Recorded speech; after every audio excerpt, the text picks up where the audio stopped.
Today I'm going to replace a power steering pump on a 2003 GMC Envoy. The same steps apply to the years from 2002 all the way to 2009, and they also apply to a Chevy Trailblazer in those same years from 2002 all the way through 2009. Okay, let me go ahead and show you the steps. Okay, now the first thing you want to do since you're messing with some wires is disconnect the negative battery, and then all I did was take the cap off of the power steering reservoir and I put in this little pump line. So I'm about to pump the fluid out of the reservoir into this container. Okay, I just drained out all the power steering fluid, so now I'm moving on to the next step, which is remove the upper radiator hose. Okay, as you're taking off the upper radiator hose, obviously you want to make sure that this isn't hot when you go to do it. Loosen the clamp, break the seal. I have a bucket under here to catch the runoff. Okay, to release the tension on the serpentine belt, I'm using my breaker bar in the tensioner. I'll go ahead and push it down, and then all the tension off the belt is released, so I'll go ahead and take the belt on off. Okay, since I have the serpentine belt off, I'm gonna go ahead and just completely take the power steering pump out with the pulley attached. The bolts are 13 millimeter. I can simply turn the pulley, line up the bolts, line up the holes, as you can see, and then I'll go ahead and just take it off. Okay, now that I took the bolts out of the power steering pump, I'm going to take the air housing unit completely out of the way. You take this little bracket off right here, take the top off, and then there's a few bolts, a few little screws and bolts to go ahead and remove the bottom. Actually, when you take the air housing off the air filter itself sits in the windshield wiper reservoir. You have a bolt right here, and you have another bolt. It's I don't know how good you can see this, but it's just down here. And you have the two clips that you need to disconnect, these two clips, and then your two lines. I just disconnected them up right here, because if you disconnect them down here at the bottom on these two clips, the water leaks out. Then you can just go ahead and take the whole unit on out.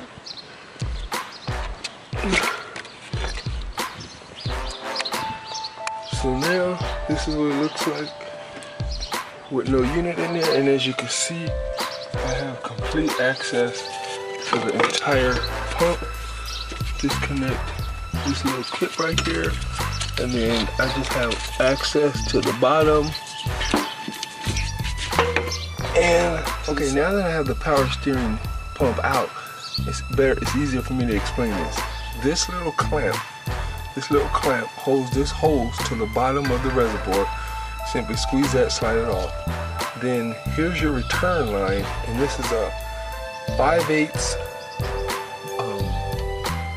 I use the 5/8 wrench to loosen this, and then you just simply slide this on. After you take your power steering pump off, you want to make sure you get all the old power steering fluid out of the line. I just took a empty water bottle, hooked it up to the hose that connects to the bottom of the reservoir. I took my air compressor right here, hooked it up to a spray nozzle, put the spray nozzle right here and blew it, and see how much came out. And look how much additional fluid came out. Alright, here's the power steering pump. As I turn this pulley, I can feel the gears slipping up in here. I can really feel it slipping. So it clearly was the power steering pump. But here's the new one. Let me show you what it looks like on the car. Okay, right here is the hose that connected to the bottom of the reservoir, and this line connects to the bottom of the power steering pump right here. The reservoir slides in here. This connects to the bottom of the reservoir, and 3 holes line up with the 3 bolts. The pulley goes. Okay, these little clips right here. You simply lift up this little tab. Lift up that little tab. I used a flathead screwdriver. Lifted it up and use my pliers, and you just slide them on off. It works the same way on both sides. You just slide it on off. Then once you slide it off, this comes on out.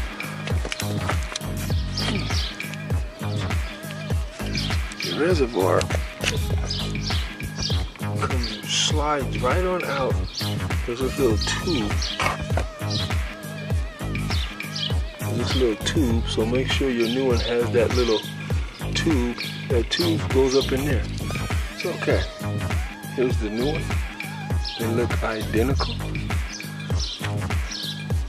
So all I have to do is get the pulley out and then do everything I did in reverse. And then I'll be good. Okay, now it's time to take the pulley off of the pump. So what you want to do is you need a pulley kit, a pulley puller kit. Actually, you need this to install it as well. So you're going to find the nut and bolt that fits yours. You get these little clamps right here, and they slide around and they grip the pulley right there. So that grips the pulley, and then you put this inside this coupling right here, and as it's pulling, as you tighten this down, it pushes against the spline right there, and then it pulls off the pulley. This is what it looks like when it's together. It'll look like that, and you put this little coupling on just to keep it all safe. So as you tighten it down, you go ahead and pulls it all off. Let me show you what it looks like in a second.